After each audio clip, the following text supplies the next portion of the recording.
Hello, everyone.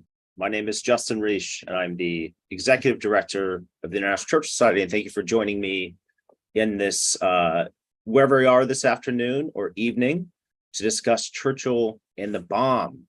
So before I introduce my guests, I would like to remind our guests of two things. First, we would love to hear from you and answer your questions. So please do submit them by emailing questions@winstonchurchill.org, and I will submit that email through the chat so people have it. And secondly, this conversation is being recorded and will be uploaded to our YouTube page where you are now a few hours after we end.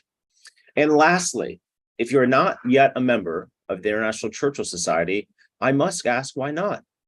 Our organization exists solely through the generosity of individual members and donors. So if you're enjoying our virtual programs, such as this one, I strongly encourage you to become a member, and membership begins at the low price of $50 a year. And you can join the International Churchill Society by visiting our website, winstonchurchill.org/join. Now on to my guest and today's topic, Churchill and the bomb.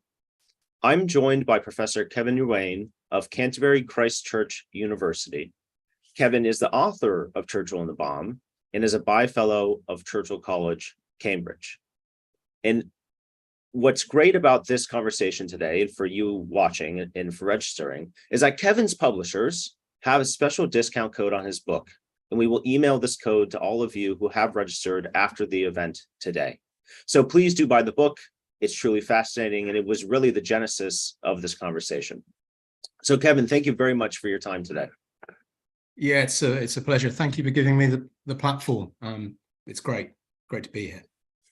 Well, so as you and I both know, and as we talked about in the promotion of this event was conceived in part due to the imminent release of the movie Oppenheimer. And I want to know, are you going to see it, Kevin? Yeah, I'm totally going to see it. It's out in the UK on Friday, so the 21st. Is that the same in the USA? I don't know. I believe it is. Yeah, this Friday. It's imminent. And if I could just say something about that briefly, I was reading that it's already premiered and it's been seen by a number of audiences already around the world. And one of the people that have given the thumbs up to the movie is a historian called Kai Bird. And Kai Bird co-authored a huge, because it's a huge life, a huge biography of Oppenheimer back in 2006, but he co-authored it with somebody called Marty Sherwin, who sadly passed away a couple of years ago. And their life of Oppenheimer was called American Prometheus. And I think I'm no expert on Greek mythology, but Prometheus, did he not steal fire from the gods and was forever punished thereafter by being chained to a rock and having his liver eaten out by eagles and gory stuff like that? So the rise and the fall. But Kai Bird has seen it, and I was reading today that Kai Bird is still coming down from the emotional experience of seeing it. And Marty Sherwin can't see it, but for me, if Kai Bird historically is saying that this movie is absolutely bang on the money, it's sound, then that's good enough for me. And both of them were very good and supportive of my research. It's now down to Cillian Murphy and his eyes to match Oppie's eyes, and it's down to Christopher Nolan, but I'm expecting something fantastic. I hope I won't be disappointed. I'm sure I won't be. I don't think you will. And, this comes on the heels of Christopher Nolan's last movie, as many of us have seen and know, Dunkirk. And so I think he's onto something. And to your point about the eyes, Robert Oppenheimer was certainly a striking figure. And I agree with you. I think Cillian Murphy could be one of the few people who could really pull it off. I can't think of anybody with the same eyes in Hollywood that could possibly do it. So the eyes got in the gig, I think. Oh, by the way, I also noticed that, maybe I won't spoil it for people, but Gary Oldman of Churchill Oscar fame makes a tiny appearance in this movie, but I won't tell you who he's playing unless you know, but I won't spoil it. I don't know. Okay, I won't say any more. Well, I know he frequently collaborates with Christopher Nolan, and so okay. Enough about the movies. Let's get into Churchill in the Bomb. Kevin, if you could please start by setting the scene for us as of August 1941. Where are the Brits in the development of their own nuclear weapon program? Where are the Americans? Who are the key players? And of course, where does Winston Churchill fit into all of this? Yeah.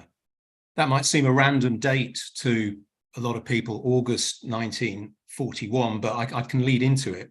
Churchill became prime minister, as most people will know very famously, in a very, very severe existentialist crisis, almost literally the existence of Britain and some would say civilization on the line in May 1940. So we are projecting, 14 odd months down the line to August 1941. And the reason that date is important is in August 1941, Winston Churchill, with Britain still in the coils of a struggle for survival, Battle of the Atlantic still causing carnage, the Soviet Union's just entered the war, but no America in the war. Things remain very bleak and very difficult. Despite all that, Churchill gives the go-ahead to a British programme of research and development into an atomic bomb, which, to again contextualise, is Churchill putting his backing and committing scarce resource and money into a science fiction concept, something that might or might not produce a weapon. And if it does produce a weapon, it might produce a weapon for years. This is an extraordinary decision. And probably, just as Cillian Murphy's the only person with the eyes to play Oppenheimer, I can't think of another British Prime Minister, had they been in power in August 1941, would have taken the decision Churchill did. So I'll just pause August 41 there and just spool it back. Something called nuclear fission. Nuclear physics is a fairly new science, but end of 1938, going into 1939, German scientists working at the Kaiser Wilhelm Institute in Berlin, they produce, using the heavy element uranium on a small laboratory scale, a process that becomes dubbed as fission, but is what we would call a nuclear chain reaction. And what that can do is it could produce, if you could replicate it on a grand scale and control it, could produce power for maybe industrial purposes. It could power a world revolution industrially and commercially, but also it has the same potentiality, if slightly redirected, to make for a superlative weapon of mass destruction. And what a year, 1939, it really comes of age. What a year for this discovery to be out there. Well, we move on down to September 1939, and war comes, as we know. A very respected Danish scientist, a physicist of world renown called Niels Bohr, who I think is going to be in the movie, played by Kenneth Branagh. Is it Kenneth Branagh? We'll see. Sorry, continue. Another familiar face. Yeah, it's going to be in Niels Bohr. He says, don't worry, folks, there's no way that this kind of nuclear fission with uranium is going to cause us any problems. He virtually says a nation would have to turn itself into a factory in order to get close to the gargantuan effort needed to get the fissionable core of some kind of super weapon. At which point the Nazis invade Denmark and Niels Bohr is cut off for the next 2 or 3 years. However, in Britain, 1939, 1940, going into 1941, British scientists, nuclear physicists, and also many, we call them British scientists, but they're emigres. They are refugees from Hitler's Germany. A good number of them are Jewish scientists. They're all brilliant in their different ways. They all put their heads together and they are producing experiments and data for the government ultimately, which will prove by the summer of 1941, in a top secret sense, prove to the British government that a nuclear weapon of mass destruction is a practicable proposition. And that scientific conclusion on the British side is then put to Winston Churchill. And Churchill doesn't say, don't give me this kind of stuff. I've got a war to run. Give me something practical and realizable. He says yes. And I think he says yes for 3 reasons. One, this is somebody who from a very young age loved science, was fascinated by science, really from his teens onwards. He wasn't a scientist in any trained sense, but he valued science. He also valued the appliance of science and technology to the business of warfare, and he did quite like warfare.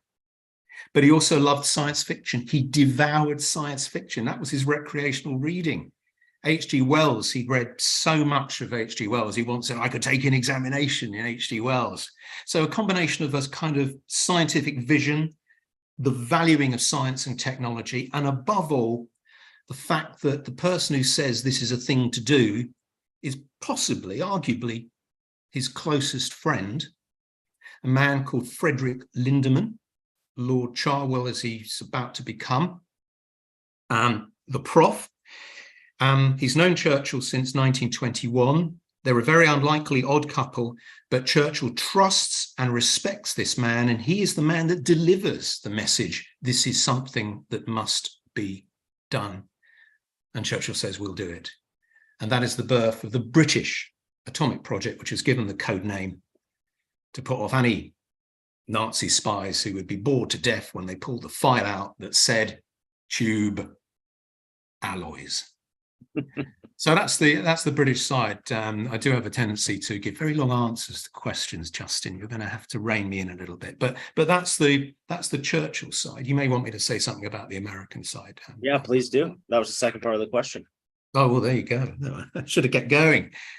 So Britain and the Nazi Germany, the British are supposing, by the way, 1939, 40, 41, have got their own advanced research and development thing going on. There's a feeling that maybe Hitler and the Nazis have got a 2-year head start. And so that makes it urgent, by the way, in August 1941 as well. And from that point onwards, yeah, the British begin to push very hard from their own resources.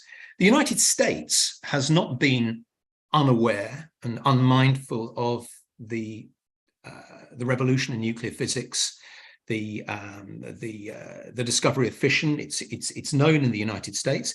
In 1939, October 1939, FDR is impressed enough. For those of you who know the story, it's the so-called Einstein letter that impresses him, although Einstein doesn't write it. Leo Szilard and Eugene Wigner write it. But anyway, it gets to FDR, and FDR decides to set up, he authorizes the setting up of a uranium committee to explore the military and other potentialities of this stuff called fission.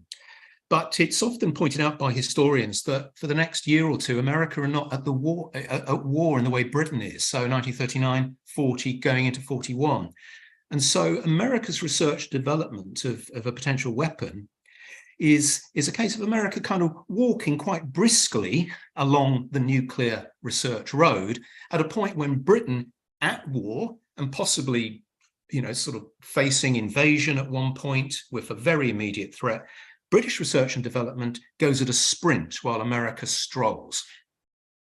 But eventually, by the summer of 1941, there's quite a lot of cross-fertilization. British scientists working on tube alloys, as it becomes, are in contact. They're all recruited to governments by this stage. They are corresponding with their American counterparts. So the United States is aware of what the British are up to. They're aware of that key report, the Maud Committee report that goes to Churchill in August 1941. And from about 1940, mid-41 onwards, the United States, or key individuals in the USA, a man called Vannevar Bush, who I think is going to be played by Matthew Modine in the movie, he is instrumental in saying, we, America, even though we're not at war yet, must be doing what the British are doing. And he puts that to FDR. FDR, by October 1941, is sold on, we need to now start sprinting a bit like the British are doing, because whether we like it or not, war is probably coming to the USA sooner now rather than later. And of course, it will come with Pearl Harbor in December 1941. So at the point at which America enters the war, we have a British research and development program, which is very advanced on the theoretical level, but not so great on the experimental. We've got an American program that is maybe, parallel to the British, in terms of what's been done, although the two could certainly do with exchanging things a little bit better than they've been doing. And as for the Nazis, nobody quite knows what's going on there, other than this is a race or a battle of laboratories. Truman will later call it a battle of laboratories. The British and the Americans know that you really don't want Nazi scientists putting a super weapon in Hitler's hands. You've got to win this race. We go into 1942, cut a long story short.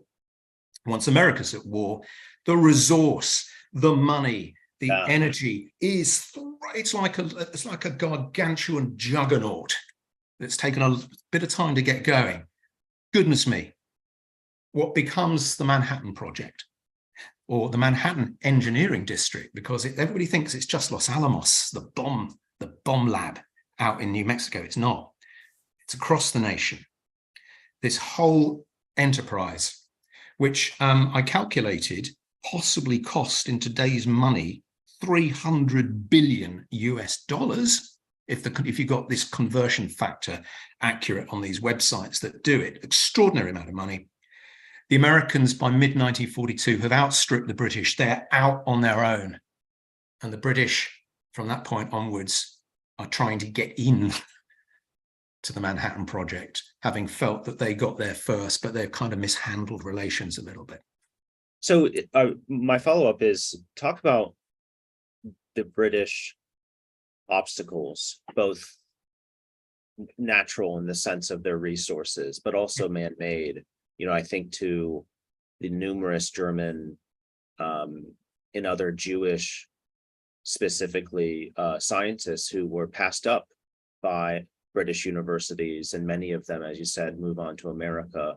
That sounds like a secondary reason. But what were the obstacles stopping the Churchill and the British from getting ahead, if you will, and staying ahead? Well, Churchill gives his green light in August 1941. Over the next 6 to 9 months, a whole series of intense experiments are conducted. The key thing is to try and separate from natural uranium the fissile stuff, uranium-235, just to be technical. That's the stuff that will go bang, but it's only present in natural uranium to the tune of 0.07%. So you have a lump of natural uranium, 99 point whatever percent of it is not going to go bang. So it becomes enriching natural uranium with a higher proportion of this isotope, uranium-235, or you separate it out. So the British go down various paths, not least gaseous diffusion. I won't go into that particularly. Apart from anything, I'm not a scientist, but that's what they work on. But over the next 6 to 8 months, they realize, I think, they've underestimated the cost. They've underestimated maybe the manpower. They've underestimated. So what Britain can throw at this within the context of fighting now a war from the end of 1941, which for Britain is a war in Asia and the Far East, as well as the Mediterranean, North Africa, and the North Atlantic. And then, of course, you could still build giant plants in Britain to try and separate U-235, the fissile stuff, from the massive non-fissile uranium. And it's only going to take a stray German bomber to say, "Oh, there's a big factory down there. I think we'll drop a bomb on that," and everything is ruined. So I think the British by mid-1942 realize that they've bitten off more than they can chew. They do have a very significant number of emigre scientists who come from Germany or Hungary or elsewhere. Quite a number of the key figures are Jewish as well, and they are welcomed, but many more have transited through Britain from about 1930, the mid to late 30s onwards, and have gone to the United States. So the United States is also a home to these kind of brilliant individuals. But ultimately, the British underestimate the task, and there's these other practical obstacles as well. But then they come knocking on the American door from the summer of 1942 and say, how about a joint project? At which point, sympathetic as FDR might be to Britain, at that point in time, his own Manhattan Project advisors, key elites around him are saying we don't really need the British. And so the Manhattan Project will continue 42 into 43 without a British contribution to it. And the British 42 into 43 will be desperate to get in because they can see now that their future is tied to the United States in this endeavor. So let's quickly talk about Churchill and Professor Lindemann. Your book is critical, and I say that in a complimentary way, of the somewhat filtering effect that Professor Lindemann had on Winston Churchill in terms of scientific innovation. You know, the prof was the head of MD1. Churchill relied on him greatly. Yeah. And in your book, you mention, of course, that Professor Lindemann was one of his few friends in the 30s. And so Winston Churchill became greatly attached to him and was loyal to him. But the prof is skeptical, at least initially in the late 30s, of the power of nuclear energy. Can you talk about that and talk about how that played a role in Churchill's thinking? Yeah, thanks for teeing that one up, actually. I mean, this is probably the pivotal relationship, or Churchill plus a significant other, as you might say. This is the key bilateral personal relationship. Churchill met and liked this man called Frederick Lindemann in 1921. He was professor of something called experimental philosophy at Oxford University.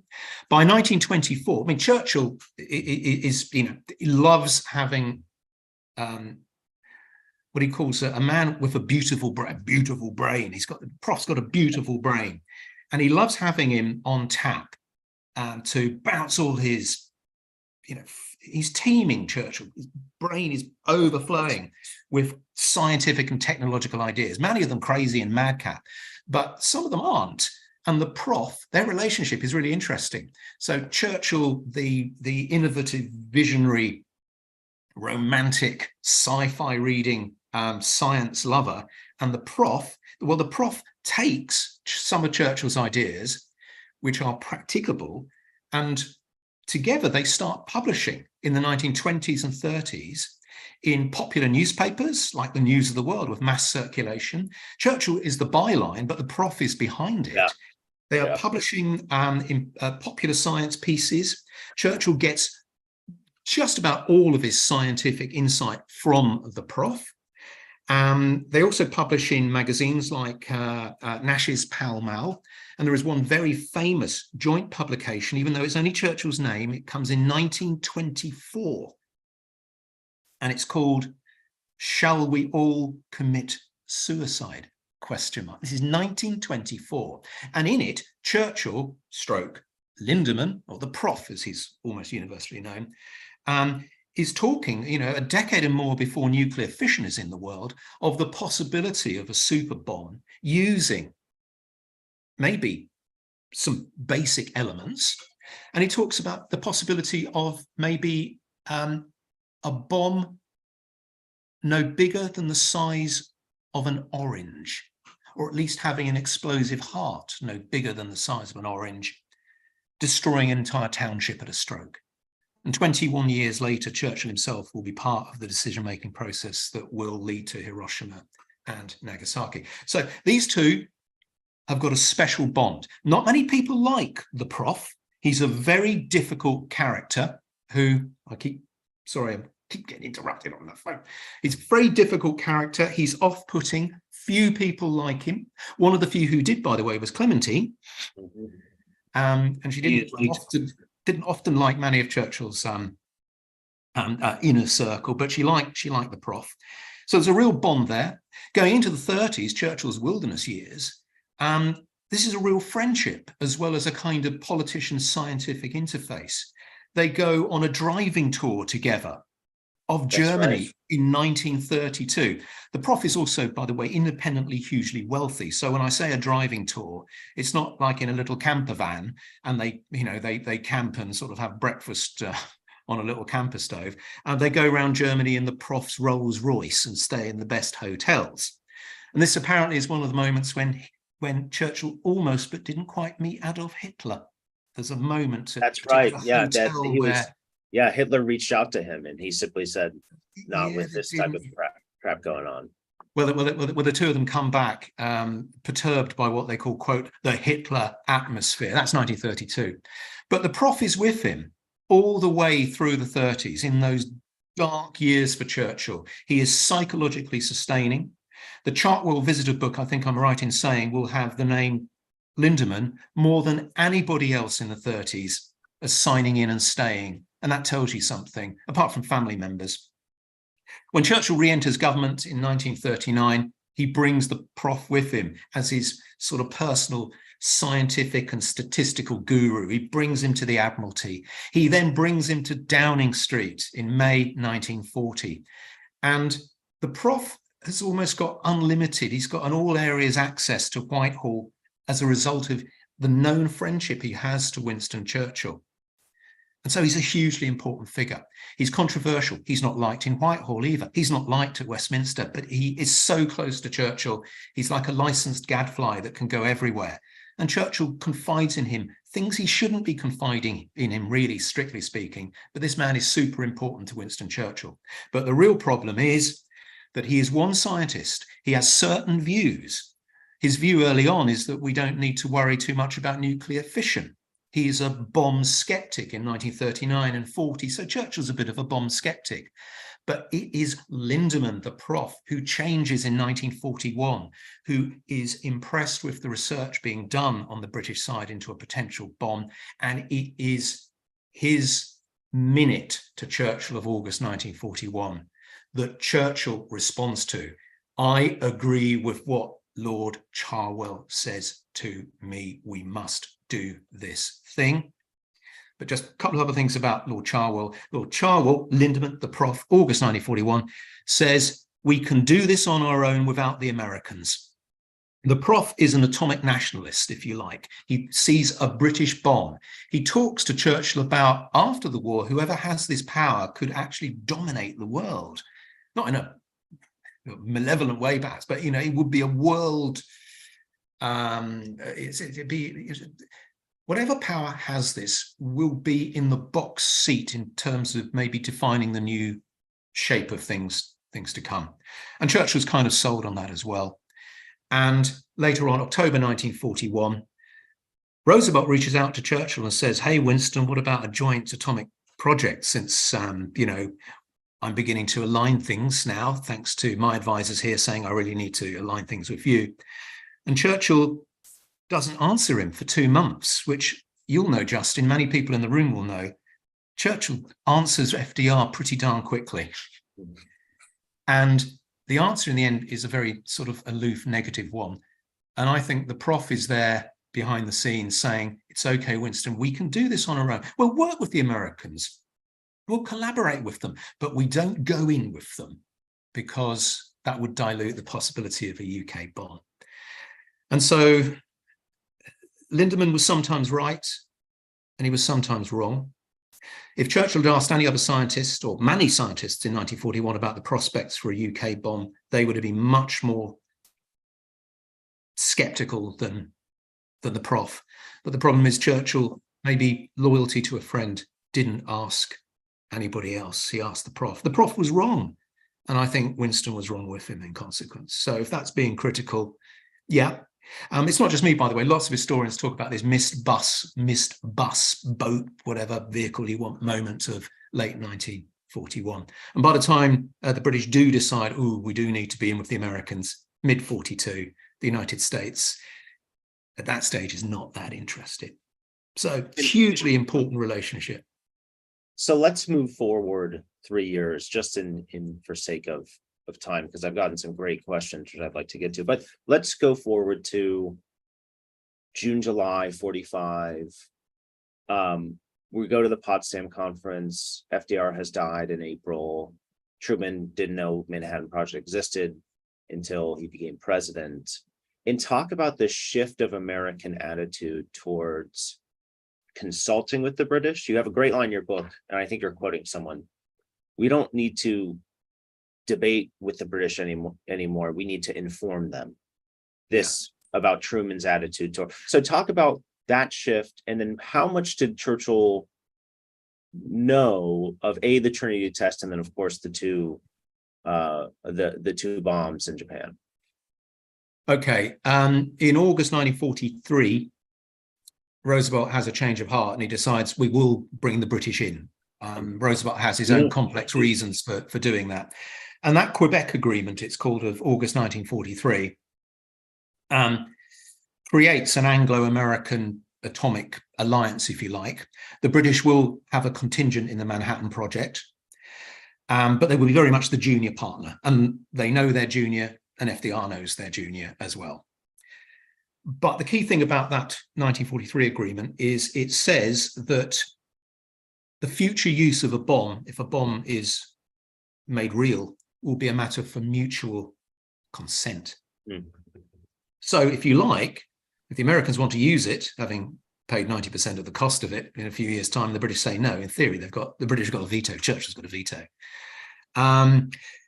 We come forward a couple of years, and of course, the bomb is combat ready, or it's going to be combat ready. And Churchill is made aware. In June 1945, he is informed that by July or August, the United States will have a combat ready bomb. Germany is now no more, but the issue is Japan. And the fear is the war against Japan will go on for at least another 18 months or 2 years, horrendous loss of life, maybe an invasion of Japan, which would cause enormous Allied casualties. And if this bomb is coming online, then there we are. It becomes a serious option. And Churchill doesn't stand on the Quebec Agreement with the new President Truman. He doesn't sort of wave it under his nose and say, now, if a bomb is combat ready soon, I want to be asked if I consent. He was never going to say no, by the way, but he did want to be asked, and the American government asks in a kind of roundabout, convoluted way, which in retrospect ought to maybe have been a little warning signal that the Truman administration might not be as keen on future collaboration with the British as maybe Roosevelt would have been had he lived. But Churchill decides that he doesn't want to make an issue of this. He's not going to say no anyway. And when one of his atomic advisors, a man called John Anderson, on the 2nd of July 1945 says, well, look, what are we going to do about consent? Churchill basically says, give consent. And 2 days later, the 4th of July 1945, there's a thing called the Combined Policy Committee. The Americans and the British and Canadians are on it in Washington, and the British consent to the use of the bomb when ready against Japan is read into that. Churchill green lights it, but in a kind of strange way. So that's the start of July 45. He heads off to Potsdam for the final Big Three conference of the war, his first encounter with Truman, of course. And the Potsdam conference opens on the 17th of July, but the day before, and this will feature very prominently in the movie, we have the Trinity test, the day the sun rose twice out at Alamogordo in the New Mexico desert. Yeah, the atomic age is born. Successful test of a plutonium device. And so this is a very real weapon now. It's no longer a theoretical thing. At Potsdam, a day or so later, Churchill is informed. Secretary of War Henry Stimson hands a piece of paper to Churchill, and it simply says, babies successfully born, at which Churchill says, what is this? What do you mean? It means that our atomic endeavours have reached fruition. And Churchill is really pleased to hear about this, obviously, but his sense of the enormity of the moment is a little bit constrained until about 6 days after Trinity, so what we're talking 22nd of July 1945, he reads the Groves report. It arrives in a bag at Potsdam, and this is the full, detailed eyewitness account of what this thing can truly do. And from that moment, that is a pivot moment for Churchill. From that moment, about the 22nd of July 45, he seizes on the bomb. He wants to tell everybody in his entourage about the bomb, about its war-winning potential against Japan. But more than that, maybe this is the power, the leverage, the threat, the diplomatic, sort of manipulative thing that we need to begin to redress the balance with Stalin, because the issue of Poland, the future of Europe, the future of Eastern Europe has been a grave anxiety to Churchill. And so those two things, I think, happen almost simultaneously. We've got a weapon that we can use against Japan, but we've got a weapon that we're not necessarily going to use against the Soviet Union, but it can be converted into some kind of diplomatic leverage. And so I think you have what's called an atomic diplomatist is born in the shape of Winston Churchill at Potsdam. So, Kevin, I'm going to ask one more question, and that's post-war Churchill and the bomb, his visit with Eisenhower in 1954. Let's talk about that, but then I do want to get to these questions as they're really wonderful. Diplomatist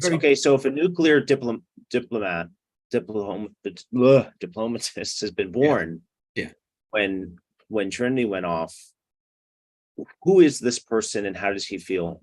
How does he conceive of the nuclear weapon?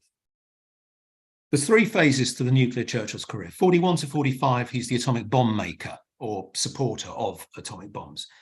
Potsdam to about 1951, he's what I call an atomic diplomatist. He's looking at the early Cold War. Of course, he loses office very quickly. He doesn't have time to factor the atomic bomb into his Soviet policy in any way. But privately, at least, from 1945 to 1950, he's talking about the United States. He wants the United States to use what for much of that period was its atomic monopoly, to use it much more aggressively and assertively, to have a showdown with the Soviet Union about the future, or let's call it the freedom of Eastern Europe. Because for Churchill, the fact that half the continent has now been given over to the totalitarianism of the left, it's not a great result, having fought to free Europe from the totalitarianism of the right. Mm-hmm. So that's his atomic diplomacy phase. But by the early 50s, as he comes back into office, something called the hydrogen bomb is hoving into view. And all you need to do is consider a hydrogen bomb as maybe 1,000 times the power of the weapons used against Hiroshima and Nagasaki. And you get the third phase of Churchill's nuclear career, where he suddenly sees that if Cold War becomes hot war and a hydrogen bomb or two starts flying around, then we are looking at an apocalyptic future. And by 1953-54, especially after Stalin's death, many people will notice he throws himself behind the idea of an East-West summit to see if you can reduce Cold War tensions, to do something to stave off the possibility of Cold War becoming hot war, because if it does become hot now, it's going to become thermonuclear hot. And this is the final phase. He moves into what I would call a nuclear peacemaker phase. He's an early pioneer of mutually assured destruction. He's visionary in this, but he runs out of time. But his post-war nuclear diplomacy, I think, is probably as deserving of attention, not that we've got time tonight, as his wartime. I agree. Kevin, so let's get into these.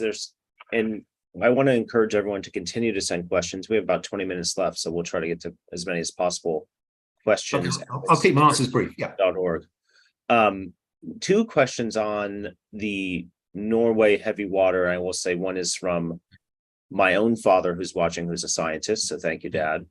So they would like to know what happened to the heavy water that was removed from Norway, during the Nazi invasion. And how did that, if from your knowledge, how did that play into the Nazis' development of their own weapon?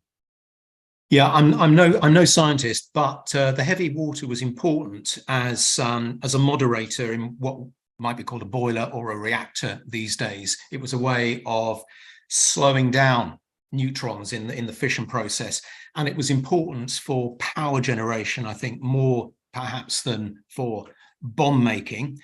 But certainly, the British were very, very concerned to make sure that supplies of heavy water or sources of heavy water were denied to the Nazis as far as possible. There has already been a bad moment in 1938-39 when Nazi Germany took over Czechoslovakia, which had the only uranium mine in the whole of Europe, or at least the known resources at that time. So they were very keen to either disable existing heavy water plants or get hold of heavy water themselves, and through various we might say it's anachronistic to call them James Bond ways, but this stuff will be seized. It will be plants will either be destroyed in sort of heroic endeavors, or the heavy water will find its way either to be hidden or back to the United Kingdom. And by the way, it's not just Norway. When France is about to fall in the summer of 1940 to brilliant French physicists, Hans von Halban and Lou Kavorsky, they managed to get to the UK through a roundabout way with their own supplies of heavy water. And finally, when I say that heavy water as a moderator of the fission process, slowing it down, is more in tune with power generation, nuclear power generation. Yes. What the Americans have discovered is that in seeking to control the fission process with a moderator like heavy water or pure graphite, you end up producing something called plutonium as a byproduct. And so plutonium is even more fissile than uranium-235, and that does have a bomb angle to it. So I need to row back on what I said earlier. There clearly was a weapons angle to heavy water as well. Dennis McMahon would like to know, did the U.S. have any concerns about German intelligence infiltrating the information shared with the UK? I mean, I think the most famous example is Klaus Fuchs in Los Alamos. But, what sort of concerns were there? And did those concerns come up at these Quebec meetings and other discussions? The first concern is from 1939 onwards, when British scientists, government employed now, with the war on, are looking to explore, research, develop what becomes tube alloys, a British bomb. And that's, the period when they're producing the report that Churchill will say yes to in August 1941. There is a lot of talk in the UK government and the scientific community, or at least those in the know, and it's a pretty secret thing, about collaborating more with the Americans at that point. But the United States is not at war at that point. And the security measures that can be put in place, the gagging measures, the kind of stuff that a nation at war can impose on civil liberties, shall we say, if you start talking to the Americans 39 to 41, they're not at war, and their scientists could blab all over the place, and Germans listening in America perhaps are going to be able to, pick up some valuable information there. So there is a Nazi German angle to British queasiness 39 to 41. Once America is at war from 41 onwards, the British concern from that standpoint is allayed, because the United States will impose within the limits of a democracy certain curbs on the free exchange of information. When we move then into the kind of Los Alamos phase, the 1944-45 bomb construction phase, Los Alamos was chosen as the location for the bomb lab because of its extreme remoteness in New Mexico. Robert Oppenheimer once, he came to love New Mexico. Oppie said that, he loved two things, physics and New Mexico, and it made sense. Right, because he was like a cattle herder, or he used to get a young man. Solace, and he was able to escape. A really troubled mind in many ways, but it gave him great solace. So out you go to Los Alamos. Now, other parts of the Manhattan Project are trying to produce plutonium, and they're trying to produce fissile uranium-235. That's producing the raw product, but the raw product has to get then to Los Alamos, and the guys at Los Alamos have then got to work out how that stuff becomes an actual bomb. So that's why we use the term bomb lab, if you like. But after the Quebec Agreement of August 43, by the autumn of 43, British scientists, or scientists who become British citizens, are on their way to the United States, and they will be integrated in all areas of the Manhattan Project within reason. And many of them will end up at Los Alamos. And of course, one of them who will be there at Los Alamos is a German who was a communist earlier on in his career, a man called Klaus Fuchs, but is brilliant, is brought under the wing of somebody whose loyalty to Britain is never questioned, a man called Rudy Piles. And Klaus Fuchs is an integral figure in seeking a solution to how you detonate a plutonium bomb and ends up with something called the implosion method. He's a key figure there, but Klaus Fuchs is probably the most famous atom spy of the lot. So for all, as we'll see maybe in the movie, General Groves wanted super security, and he wanted to control what he called this collection of boffins as best he could. Klaus Fuchs was able, nonetheless, to get very important material to his Soviet handlers. And some historians out there, I don't know how you measure it, will say that probably the Fuchs material maybe saved the Soviet Union a couple of years of its own endeavor, and that the Soviet bomb, the first atomic bomb, 1949, nicknamed Joe 1 in the West, is a kind of identikit of the plutonium bomb used against Japan, and the one upon which Klaus Fuchs worked. And I think post-war, the fact that Fuchs is outed by 1950, the Americans flip things round, and they feel, I think, that the UK is probably a leaky sieve when it comes to security, and that doesn't help post-war Anglo-American atomic relations, leaving aside something called the McMahon Act, the Atomic Energy Act of 1946. So security is a huge concern, but security lapses were huge on all sides.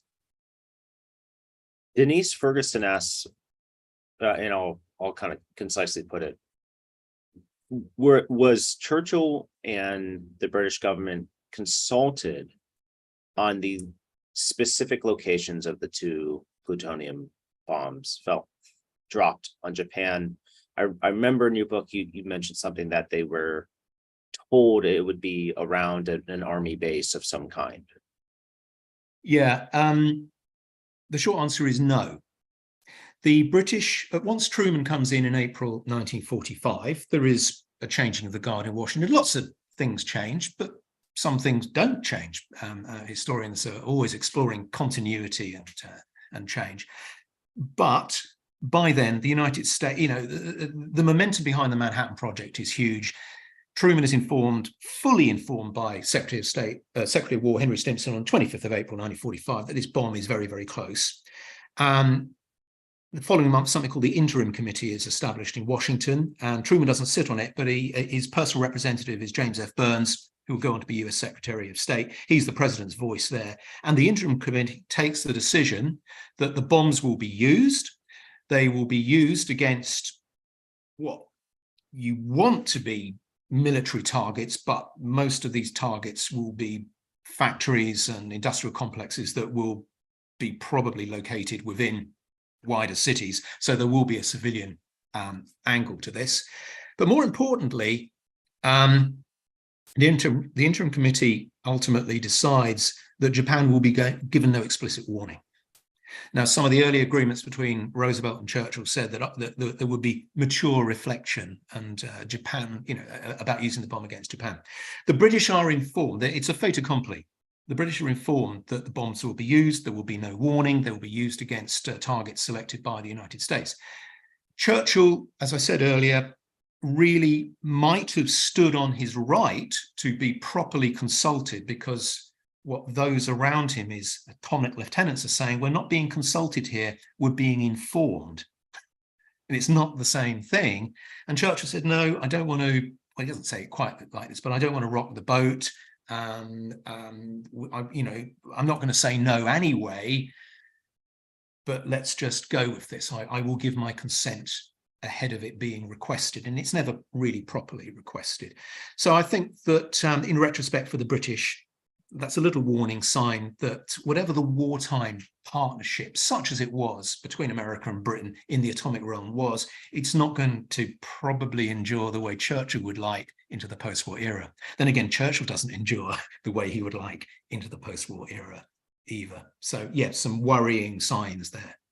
No, as he said after his defeat, the British people have given me the order of the boot. The order of the boot. When asked if he wanted to become a member of the Order of the Garter. So Dr. Sebastian Brown, who may be a colleague of yours, looking at his email, Evening, Seb. You touched on his question. You slightly answered his question in your most recent response, but however, he wants to know what knowledge did Churchill or Truman, or indeed leading scientists, have on the extent of radiation poisoning and fallout as a result of dropping the bomb. Yeah, one of the most important scientific documents that launches the atomic process, the whole project, is put together by these two they're German and Austrian scientists living in Britain in 1939-40, Otto Frisch and Rudi Pars. The Frisch-Pars memorandum sets it's the pebble that sets the whole thing going, because it proves that a super bomb using uranium-235 is possible. As early as that document, they are saying that there's a very good chance that a bomb like this, if it works, will cause significant radiation and make rescue teams, impossible to be sent in. So there's an awareness. But we then go through 4 more years of global war. There are some historians that would say that any moral or ethical line had been crossed on all sides way before Little Boy and Fat Man were born unto the world.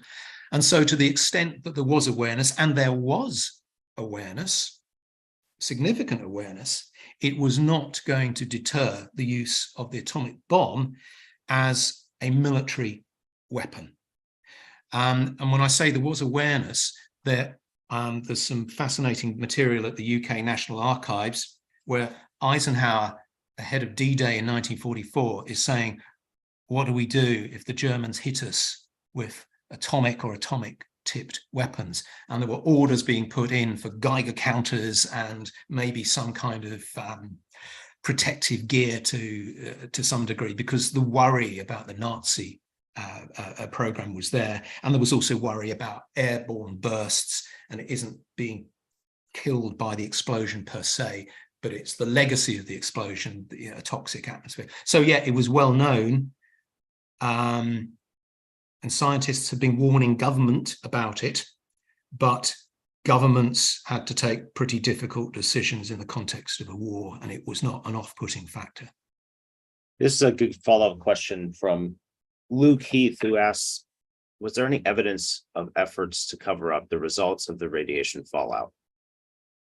Yeah, I think there's a body of historical literature out there that suggests that there was a cover-up in and after 1945. When I say a cover-up, I mean plenty was out there, and John Hershey, amongst others, is fated to this day for their enterprising work there. The US government is also producing reports on this, but I myself haven't found evidence in my own research of a cover-up. That doesn't mean that it doesn't exist, because I think that from, as you move into the post-war era, if, say, the United States wishes to rely on nuclear weapons as a mainstay of their future security, you might want to maybe play down the sort of collateral dangers of this particular weapon, lest a groundswell of public opinion begin to act in a way that counteracts what you believe is your military need to have this in a very unstable world in which the Soviet Union, by 1947 at least, is emerging as the next great threat. So respected scholars have done work on this, but if it is a cover-up, it's well covered up, really, from my point of view. But my research, in fairness as well, didn't particularly go down that road. So last question, Kevin, this is from Graham Arnott. Does Churchill's acceptance of not being consulted in 45 provide him with an ethical distance from the actual use of the bomb? And before you answer that, I do want to emphasize your comment regarding the two emigre scientists who and you talk a lot about their book at their work in Birmingham, and they were asked, why, if you knew the potential lethality of this type of research, why would you do it? And they said, well, we were in a war. And I think that type of answer, if I can somewhat provide a little bit of commentary, I think that type of answer, when removed by 50 plus years, is unsatisfactory to many people in current day. But I think you have to give them a significant amount of benefit of the doubt, because simply we are not in their shoes. And what we know now, they did not know. So that's just my little commentary, but I think it's a good question about Churchill's distance from the use of it. Yeah, just on Frisch and Piles. Given the background of Rudy Piles, who'd escaped out of Germany anyway, this wasn't just a war they were in; it was a war against, I don't know, an ideology controlled by a nation that we know where all this goes, and there was awareness on the part of scientists that an atomic bomb in the hands of that kind of German regime, with everything that spelled, not just for Jews but for democracy, civilization, that justified them putting their scientific gifts at the disposal of a government. You beat Hitler to the bomb. They were far less happy about using the bomb against Japan, which had no extant atomic program comparatively. When you look at what Germany was up to, so they're less happy there. Lastly, Churchill, he wasn't consulted, but he talks in Parliament after Hiroshima, and he talks about my joint decision, me and President Truman together at Potsdam, jointly. And for the next 10 years in his history of the Second World War, he might not have been consulted, but he goes on and on to say it was a joint decision. He uses when we use the atomic bomb. And I think that is Churchill belatedly catching up on himself, saying, maybe I should have stood on my atomic rights earlier. And I want the world to know that even if it wasn't a joint decision, I'm going to say it was a joint decision, because we were, as a nation, we were first out of the starting blocks. We contributed very significantly to that Manhattan Project in many ways. I had all my agreements with Churchill. We should be treated with respect. It was a joint decision. And somebody that says it was a joint decision cannot escape some questioning then about whether they were right or wrong to use this weapon in the way it was used against Hiroshima and Nagasaki. Kevin, thank you very much for this really enjoyable conversation. As I said at the start, Kevin's book is Churchill and the Bomb. We will be sending out the discount code for all of you to purchase it. Please do. And I look forward to hearing your review of the movie. Okay. Anyway, it's been a great pleasure. Thank you for this platform, and thank you to everybody who's come to view or listen tonight. I really appreciate it. Thank you. Yeah, thank you. Thank you all.